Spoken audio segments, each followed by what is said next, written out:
And we're live. Hey, I want to welcome everybody to Breakthrough Walls. I am Ken Walls. I'm your host, and I appreciate you being here. I have a very amazing and special guest today, Mr. Michael Duff. I'm going to go ahead and bring him into the shot. There he is, Michael Duff. How you doing, bro? Yeah, very good. Good to see you. How you doing? Good, man. I really appreciate you. I had a last minute cancellation. I hit Michael up last night, and I said, "Dude, I want you on my show." And he's like, "Let's do it." And so, check my book and like perfect timing. Dude, that was awesome. That was awesome. So, and you're in your new office in New York. Love it. Yep. Love it. Love it.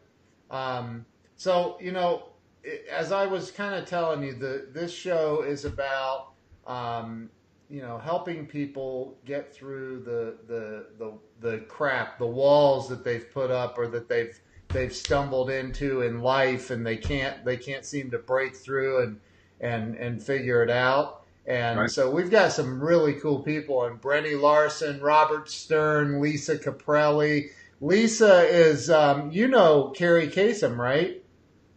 Yeah, me, yeah, I know Carrie. You know Lisa Caprelli? She's business partners with Carrie, and they're Oh, I know Lisa. Yeah. yeah, she's on. So yeah, hey, share this out, everybody. This guy is freaking amazing, and Phil, he's one of my mentors. I can honestly say that I've learned a lot from Michael, and you're just a badass. I don't know how else to frame it. My theory is I think you do enough, long enough that you're going to help some people along the way. Hopefully. That's right. Yeah, that's true. That's true. So let's talk about. I always like to start with where you were reared. Where were you brought up and raised and all of that?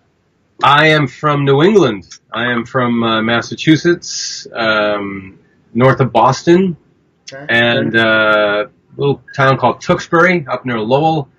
And nobody seems to know where it is unless you're actually from there. Unless I say Lowell, that's the biggest town near there. It's up near New Hampshire.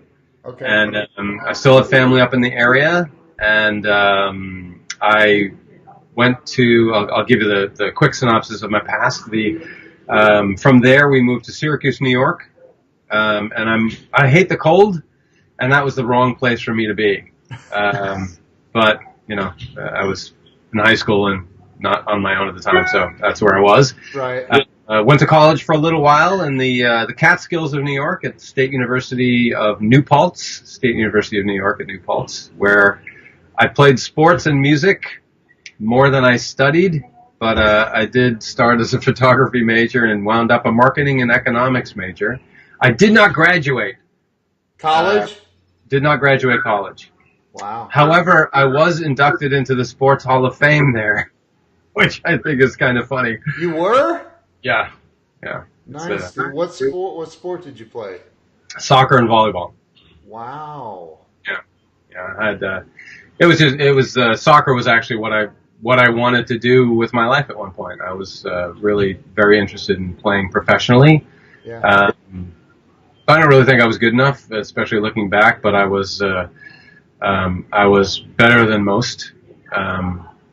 And I loved it. I still love it. Actually, I've played until I moved to New York, and I just haven't plugged in here yet. Interesting story, dude. I had two. My last head of graphic design, he was my creative director that worked for me. Was like a semi-pro soccer player. Oh, wow. And like he played college, and then he went into the semi-pros and was friends with all the guys at the Columbus Crew, and oh, nice. Like yeah. It must be one of those creative things. Oh yeah, maybe. There's I don't know. I think sports are a good thing we can learn from, as you have been on my Man Mondays, my whole happily I'm single thing. Yeah. It's I relate most things to sports, but especially relationships, which is where I actually think I can help the most. Yeah. Because, coming up on my 29th wedding anniversary, I think I have some stuff to share. Dude, that's incredible. And of course, I know your wife, Denise, and you guys are like just freaking unbelievable.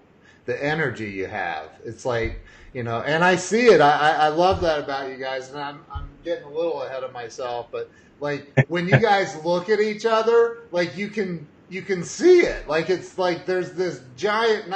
I don't want to even call it a spark. It's not a spark. It's like this freaking explosion, right? Like it's just this thing you guys have. I love that about you. But so let's talk about. And I always like to ask this. I ask this of every guest I have on the show, and that is, throughout childhood, it seems like most of us have something or someone or some event, something that happens that kind of is the word dictates. I don't know if it dictates the path that we take as an adult, but it certain, things happen as a child that influence the heck out of what we become or do as an adult. And I'm wondering if there's any moments that kind of defined your path or made you, or any people in your life that made you kind of like go like, yeah, this is who I am, or this is what influenced me the most. Yeah, I mean, I think we all have a lot of those. The ones that stick in my mind are like just probably more things that I overheard other people say about me, rather than like, oh, this was an event that occurred and it really impacted me, and it was really just how I was viewed a little differently. I had two aunts who I was very close with growing up. My father's sisters, and they were always around. My Aunt Ethel and my Auntie Maji, and I say that like a Bostonian because that's how we said it growing up. Auntie Maji and Auntie Ethel, and yeah, they just I think they just saw the probably the artistic side.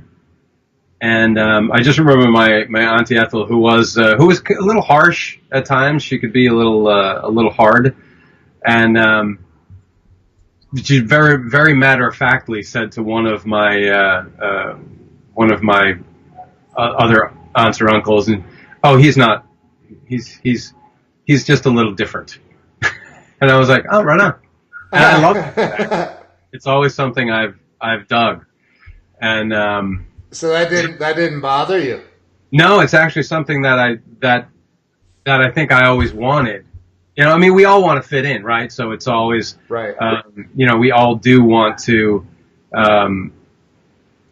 It's like this fine line. And I remember talking to nephews and nieces and stuff about growing up, and it's like, yeah, it's not always easy. Growing up is not easy, especially I can't even imagine doing it now with social media, but.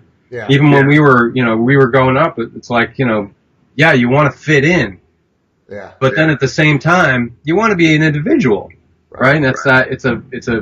It's always this fine line, and I just somehow managed to be a little on the outside, for better or worse.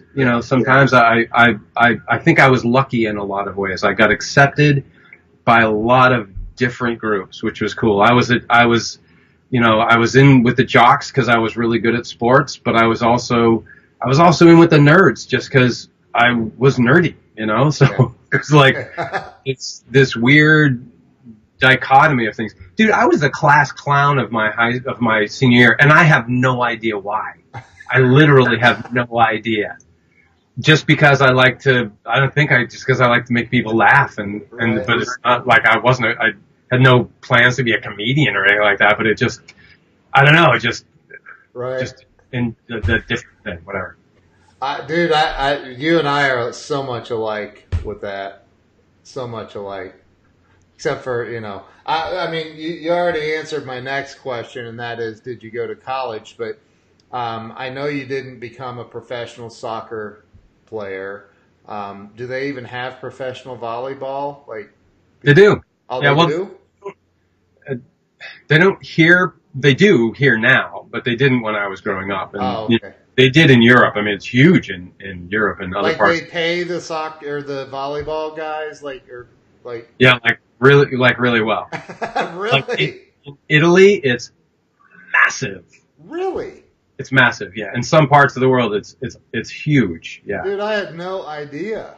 yeah. That's crazy. It's pretty great. Yeah, My but my oldest daughter's she's playing volleyball and just freaking loves it. Loves yeah, it. yeah. She's a lefty though, so she's you know yeah We love that, man. That's yeah brilliant because it's rare. She can head outside on the front. Oh, yeah, it's yeah awesome. yeah That's she loves it. So the what after college, what was your what career path did you choose? yes, one of the many lives of Michael Duff.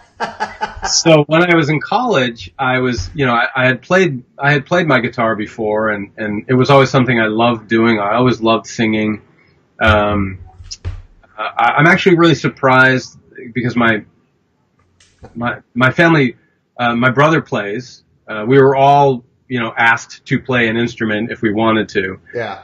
And I ended up on guitar and singing, and I did it, I sang at church and stuff, and, but it was always like this little hobby thing that I did until I got to college and realized that, wow, women really react to this. So then it became a thing of, okay, this is, it's a good reaction, and I suppose I should keep doing this. So I did, and as I went, I just spent more and more time on that, and as much sports as I could, and then every once in a while I studied, but I was yeah. really a little bored, and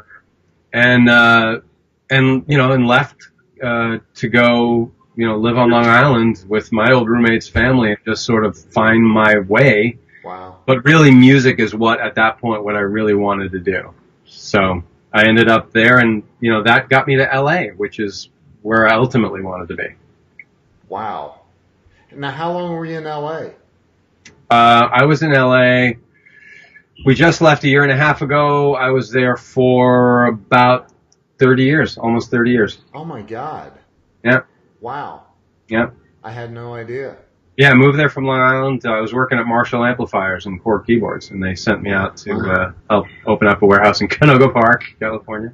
Wow. Dude, And, I had no idea. Yeah. So, My hair was down to here and stuff, and you what? my hair was really long, and Was it really? oh yeah, absolutely.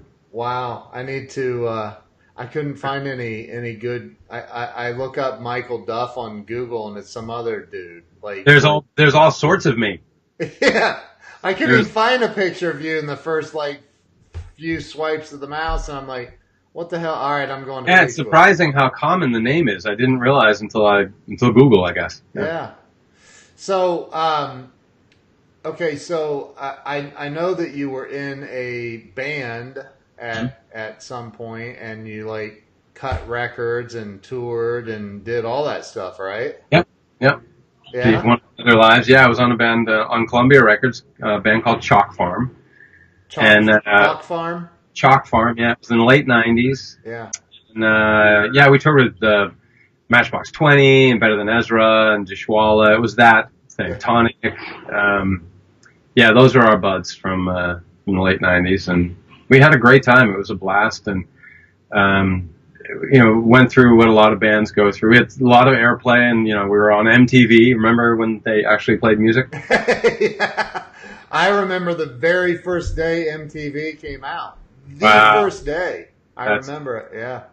That's awesome. Yeah. So yeah, that's we did that, and then things got weird, and people left the company that signed us, and then we were just like these, sort of the bastard children that just were like, okay, now what do we do? So right. So I was always into computers, and I was like, what is this website stuff? And that's kind of where it started, actually. That's where it all began. Wow. Yeah. That's freaking awesome, man. So, yeah, we have way too much in common, man. So I think you're around the same age as me. I'm going to be 50 in July. Turned 55 in November. So yeah, same age-ish. You turned or do turn? No, I turned 55. I'm 55. Really? It's not right, dude. You look younger than me. So, Clean living and hair dye. That's my combination. yeah. Dude, I have more hair than you, and you still look younger than me. What the hell? So, like, along the way in life, I think we all hit again these things that are kind of big learning moments for us. And like I've only been to LA once, and we drove over there from Vegas before we moved back to Ohio. Mm-hmm. And I learned that I really don't want to ever go there again. I'm just kidding. I'm kidding. I don't ever want to drive there. So you sat in traffic, right on. There you go. Oh my God. I was like, what in the... it's insane. And the people are very aggressive drivers. But so, no, I mean, what would you say is your... Because I know, there's probably thousands of stories you could tell about being on tour with Matchbox 20. But like, what was your, what would you say your greatest life lesson would be? It's actually an easy answer because I've thought about it a fair amount. Oh, wow.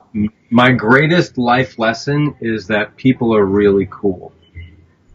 Yeah. Like, I've traveled a lot. I've been to Russia 6 times. I've been to, Tokyo. I've been to Germany. I've been on, England. I've been to all over the U.S., Mexico, Canada, and, 98% of everybody that I met was just awesome. Yeah.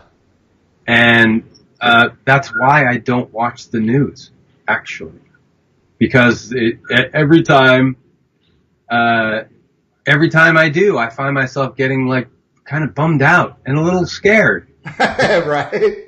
It's like, wow, oh, that's right, because I've been watching the news. Right. And then I stop and suddenly my whole outlook changes and I talk to people.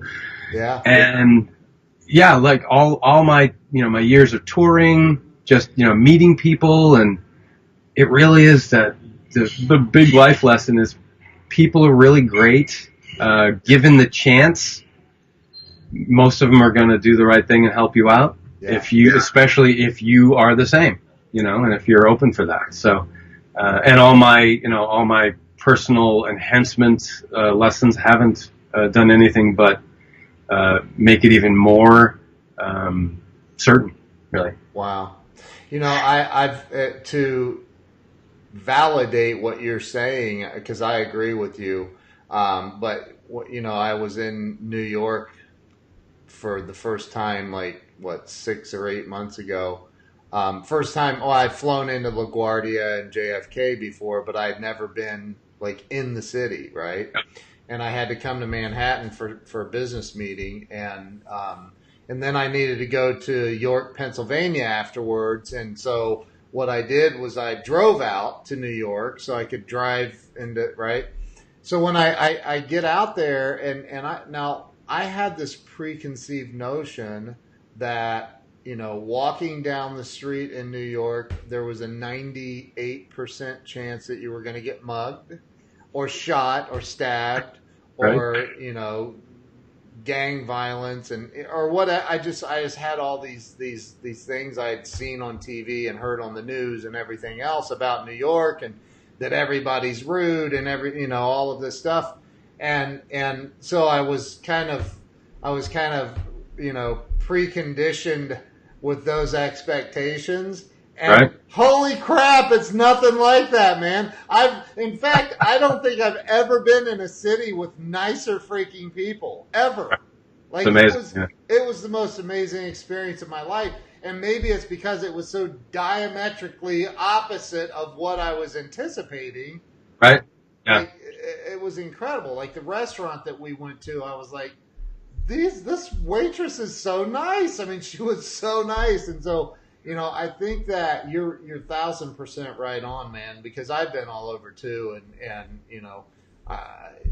it's, people are cool. I agree. Yeah. I mean, you get in bigger cities and people are in a rush. Yeah. That's for sure. Yeah. Especially the difference between sitting in my house working or, actually walking from our apartment to where I am now in the office. And it's like, wow, yeah, just a different vibe. There's a lot of people in the street and everybody's trying to get somewhere else. And if you're sort of dawdling, it's not the place to be walking slow. Right. And at that point, you're gonna get probably some attitude from people and or just at least feel it. Yeah. Because they're trying to get around you to get to where they're going. Right. But if you're in the flow, Yeah. it's all good, It's just everybody's.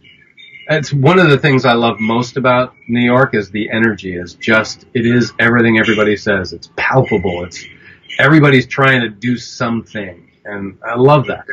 Dude, the energy in New York, I've never seen anything like it ever in my life. Like it's just incredible. Like I came back here and I told Jill, I said, hey. We need to make $100 million because I want to buy a really nice place in Manhattan.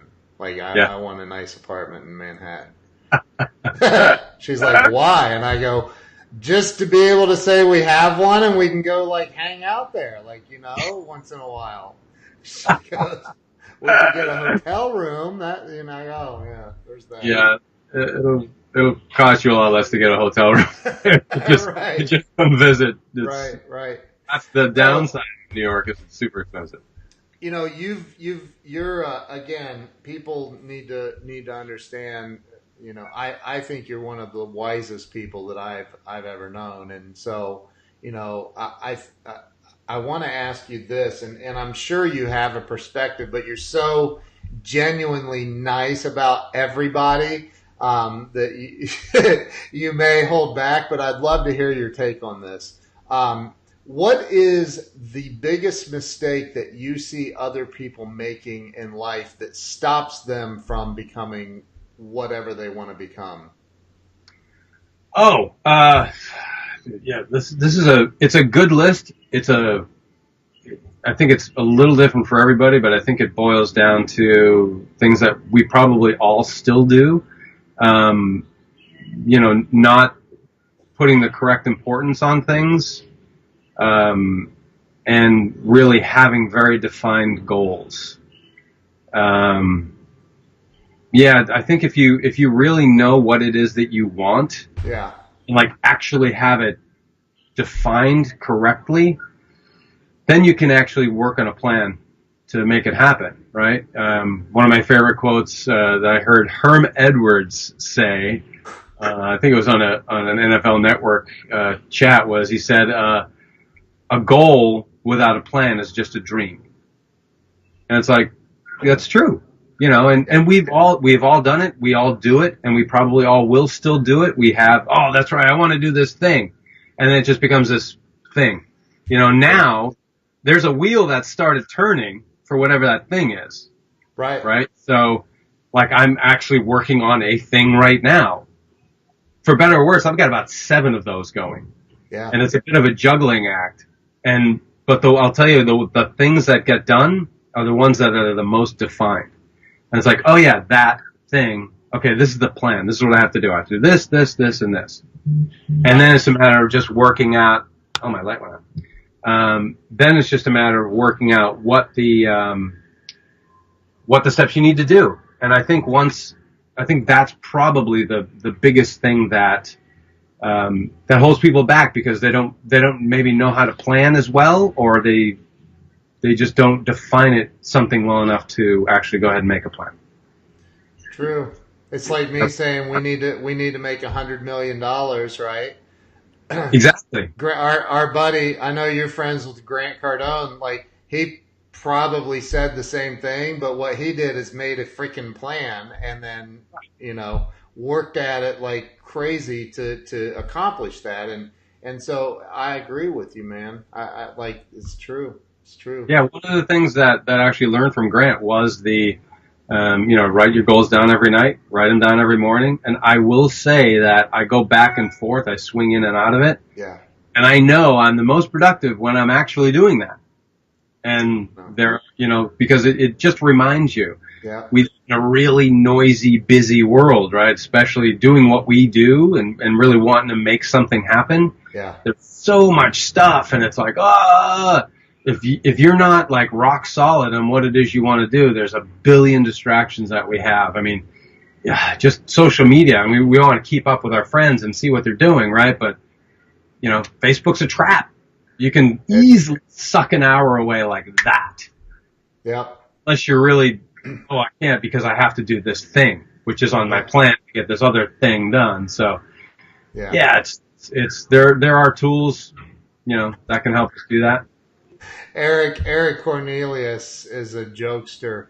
He's on here right now. He says, "Now play the guitar, Ken, so he can rate your skills." Nope. I don't rate skills. I just go right on. Yeah, I know. But, and that's what I love about you and Denise. You guys just celebrate everybody no matter what, man. I think that's awesome. What's that? Thanks. That's cool. Yeah, it's really cool. So, I've played guitar since I was like 7 years old, but I've never done anything with it, but hey, back to what you were saying. So, Grant has that 10X planner and I remember buying the first one. I have boxes filled with those that I filled out and used, right? Because it's I think 60 or 90 days inside each one of them. And holy crap, because it makes you like this.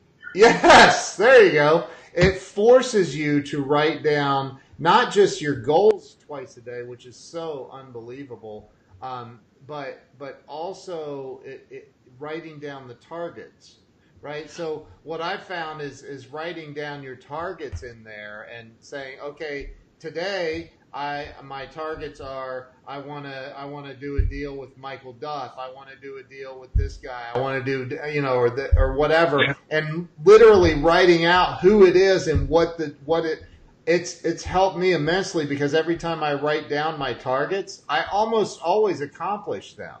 Yeah. Right. Yeah. One thing I do want to bring up, Ken, you actually sort of mentioned as a minute ago, and one of the things that I know holds people back, which I didn't talk about, but you reminded me, is you said, I've been playing guitar since I was 7, but never did anything with it. Right. And because you never made the decision to do something with it. Right. I did. And that's part of that plan thing, right? Right. I did.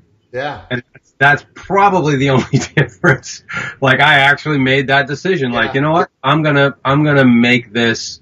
I'm gonna give this a shot. I'm gonna make a run at this. And I mean, that's how I made my living for a number of years.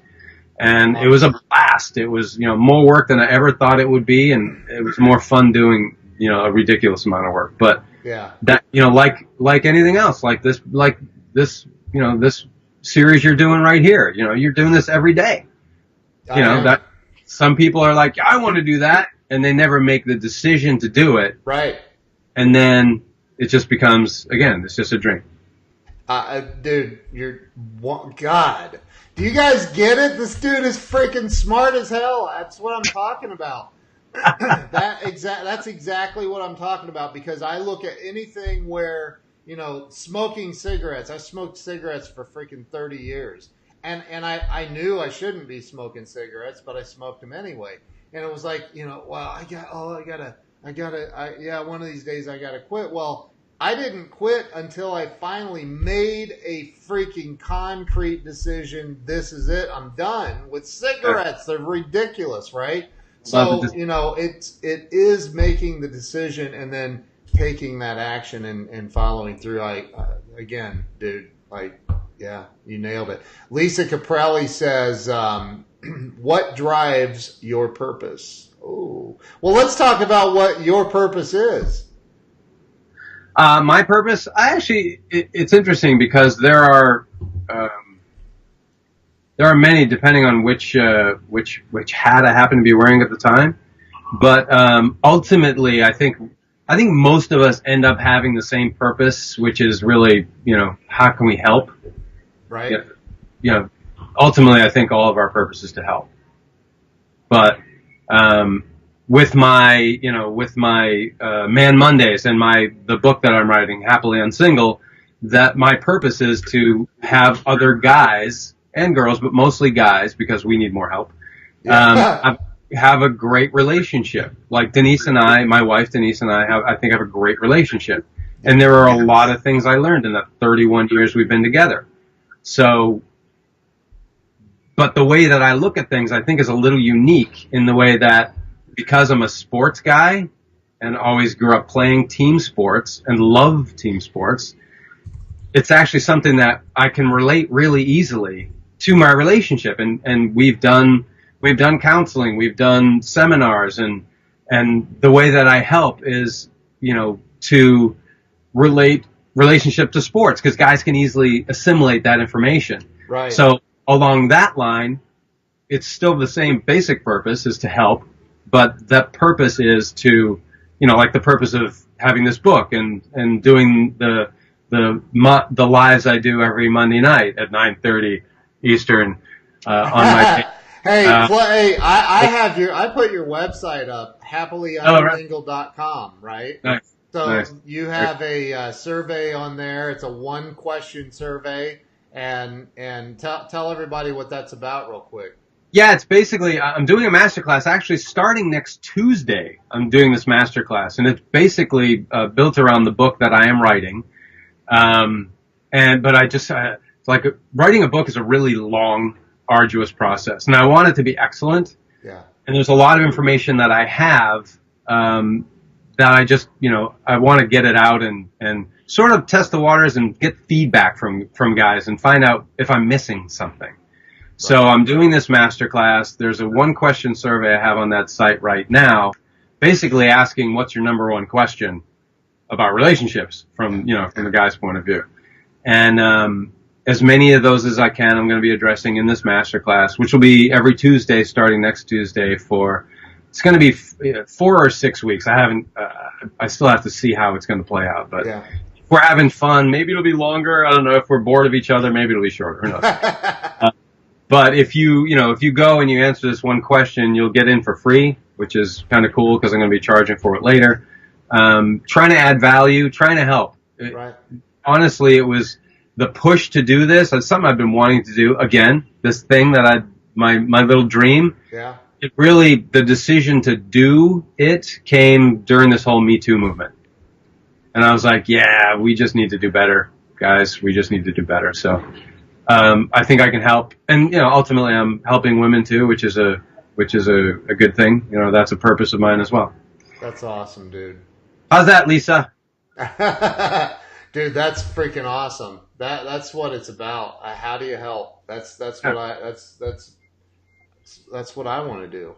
Obviously I want to, like anyone else, I want to prosper. I want to grow. I want to, but that I truly believe. We have to do that in order to help more. Right. But I don't think that you can prosper and grow. Personally, I don't think you can prosper and grow if you're just like me. What's in it for me? What's in it for me?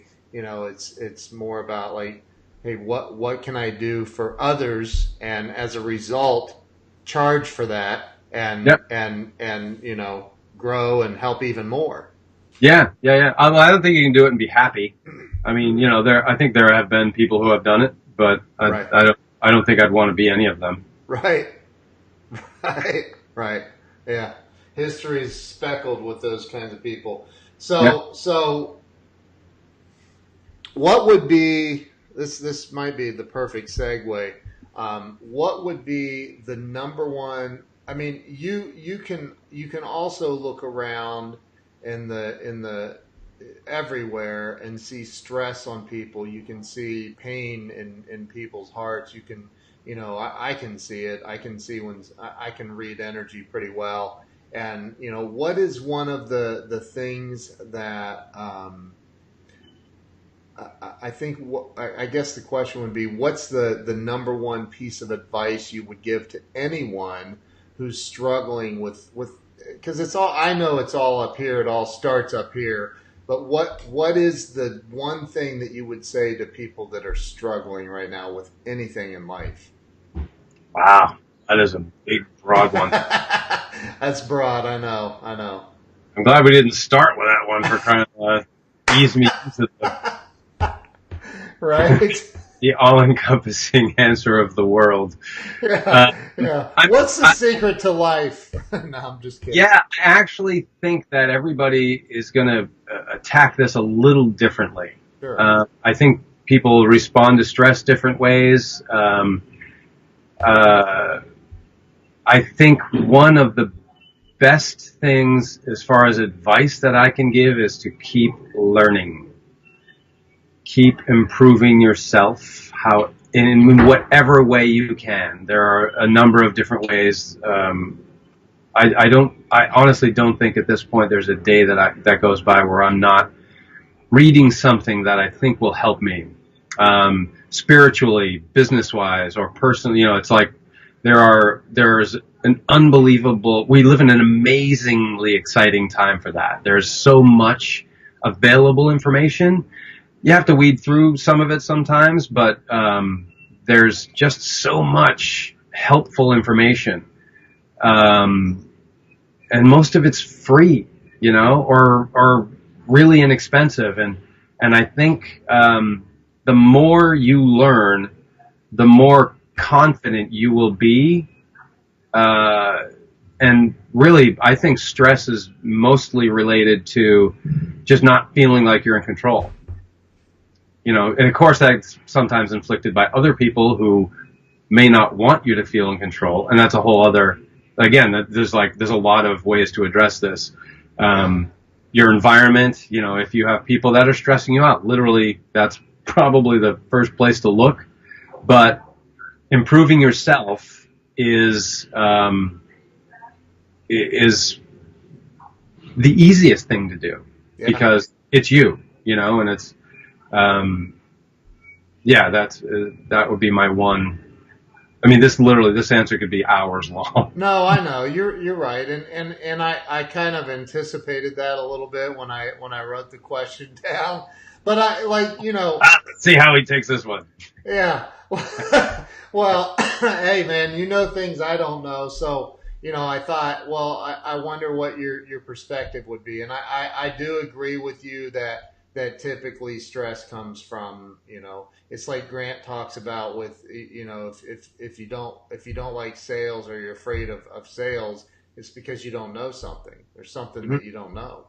Yeah. And I love that because I never thought about it from the perspective of, well, my lack of knowledge may be the thing that's actually, wreaking havoc in my life.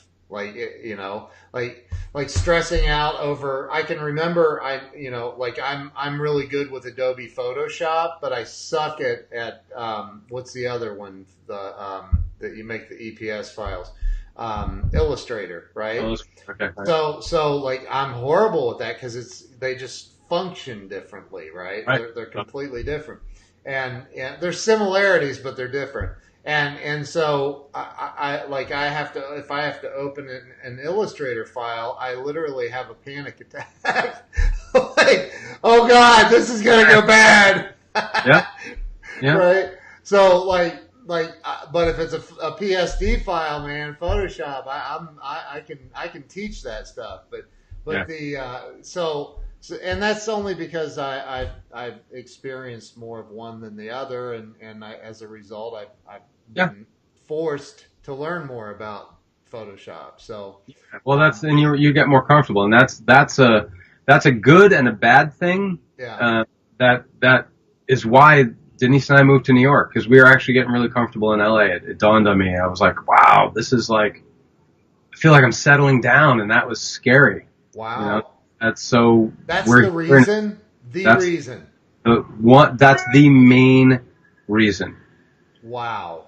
The main reason. I mean, there were other factors that, after I looked at it, I was like, oh yeah, well, my family's up here, and Denise's mom was here at the time, and we really wanted to, we thought it would be better for her to be in Florida, and there was no way she was going to do it on her own. So if we were here, it would be easier, and that's been the case, and she loves it there.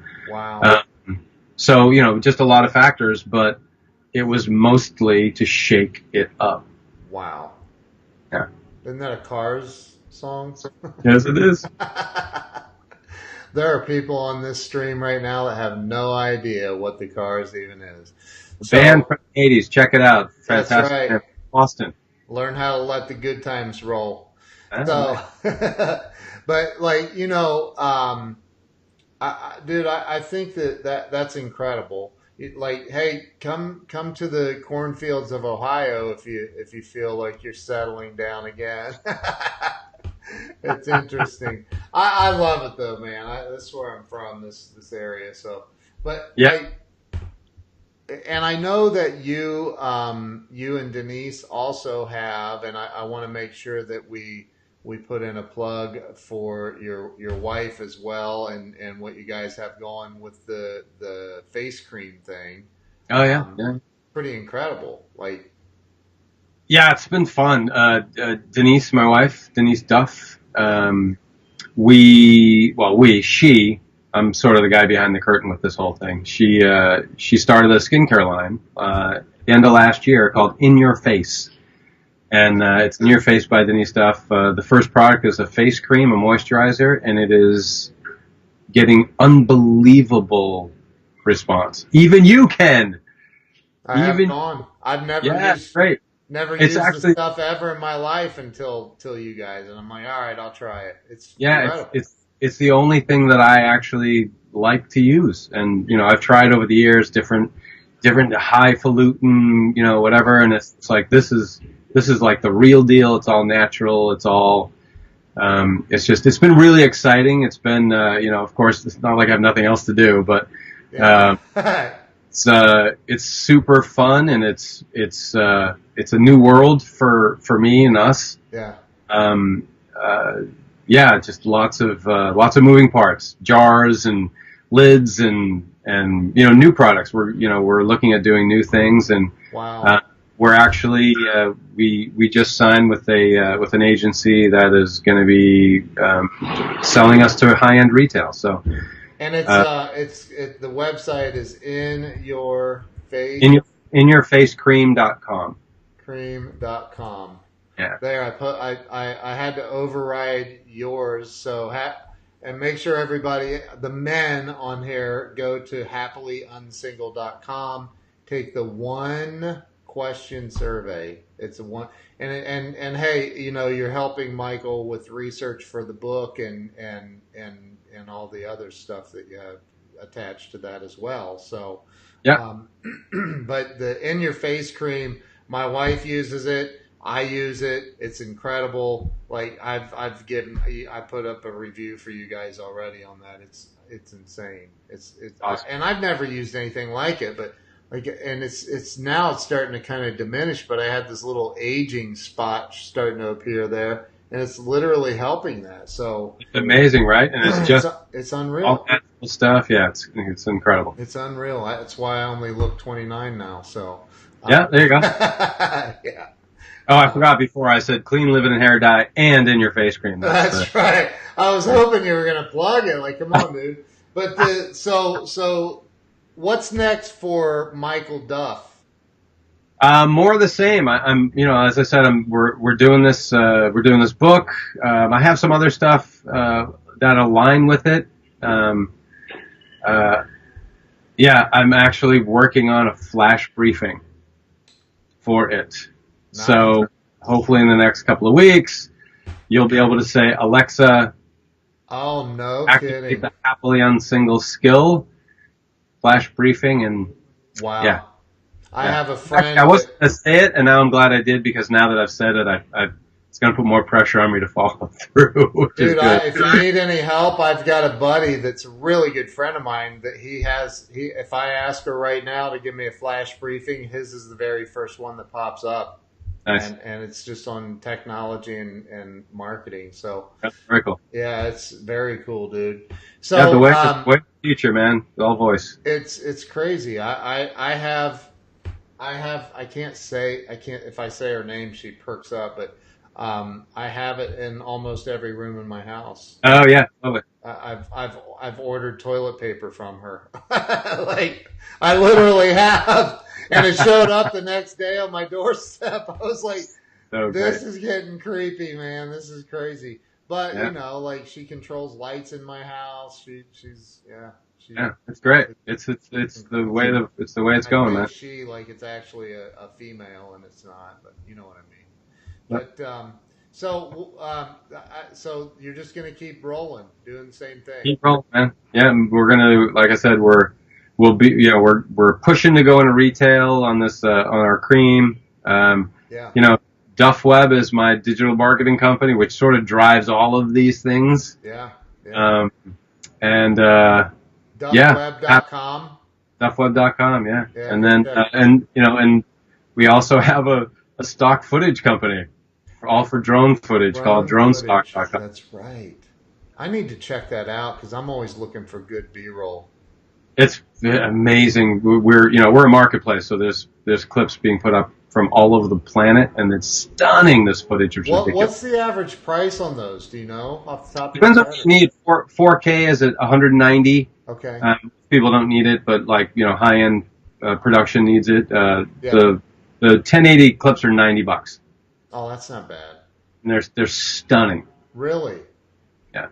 Yeah, I need to check it out. I'm always I'll hook you and your listeners up with a discount if you want. I'll work that out and I'll send it over and you can blast it out. nice. Just go to this feed and drop any, if you mean like a coupon code or something. Yeah. I'll give you guys. Drop it as a comment in the stream afterwards, and yeah, that'd be awesome, dude. Yeah. That as a matter of fact, breakthrough walls. I started think I like coming up with like acronyms and BTW. By the way, so I love that. But hey, and listen, anybody that doesn't know this, I've got to say this, dude. You have a freaking unbelievable singing voice, and like you have the Christmas album. I do have On what's it called? Christmas Time with Michael Duff. It's freaking unbelievable, dude. You could sing the phone book and I would listen to it. Like seriously, man. And so that, and I downloaded your album on iTunes. I have the unlimited iTunes thing, so I got your album, and dude, you rock, man. You're freaking a badass for real. Thank you very much. That was almost a labor of love for my mom, actually, who's a big Christmas music fan, and I was like, I need to do a record for her. So. Oh, that's awesome, dude. And it turned out, and you have. What was the one song that you, God, what is that one song with the female, Duet, Baby It's Cold Outside? Yes. Oh, that was with Kate Sabarano, who's an Australian, legend. dude. And that was so fun, oh my God. Dude, that it's like, I think I listened to that, not to be a whack job, but I think I listened to it like 10 or 15 times. Like, I was like, man, that is just, it's perfect. It's her, really, dude. She's so amazing. She's so theatrical, but not, she's a rocker, it's like, wow. But she just a rocker? She has a spirit. She was she's not quite our age, but almost. But she was an 80s pop icon. Wow. And 90s pop icon in Australia.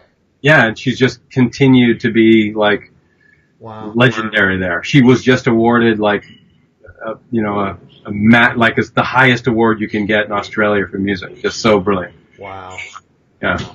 Well, hey, I appreciate your humility, but you're pretty freaking awesome yourself on there too, bro. So, and again, I know you were doing the Music in the City series where you play. Yes, Serenade in the City. We still do that.